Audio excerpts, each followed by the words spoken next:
My name is Terry Holdbrooks. I was previously in the military and was a guard in Guantanamo Bay, where I converted to Islam. Prior to joining the Army, I'd usually hang out at a pool hall. There's a pool hall that I would sit and play pool at for the majority of the evening. That and drinking. I was drinking very heavily.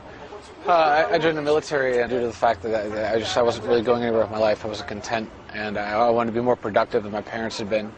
Kind of bring some pride to the Holdbrooks legacy. We flew to Ground Zero, so we could see Ground Zero that day. It was the last thing we saw of America before we left was Ground Zero. I mean, they really drilled this intense necessity of hate and anger towards these people. And who are these other 775 people? I can't imagine there being that many co-conspirators. It just seemed kind of ridiculous to me. And obviously, as time has shown, we've sent 550 of them home now, so they weren't guilty to begin with. They were always smiling.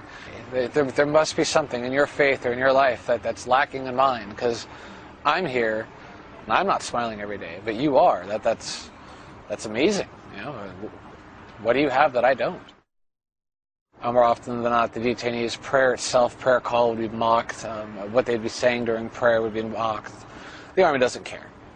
It's just on a matter of concern. Right? We don't need to be culturally sensitive or culturally aware of these people. I don't think they ever thought that individuals were going to be talking with the detainees. Detainee 590, the general. He was kind of a celebrity, so to say. He would ask you questions that would probe thinking.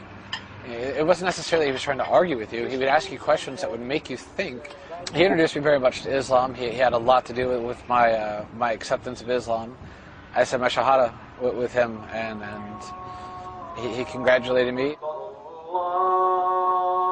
I think it's very much possible to fully adopt to Islam and to live an Islamic life and to be a good Muslim, and at the same point in time be an American. One of the things I've noticed since my conversion, with every door that I close, Allah opens a better door. You know, I found Islam in Guantanamo, and it's not something that I could ever find anywhere else.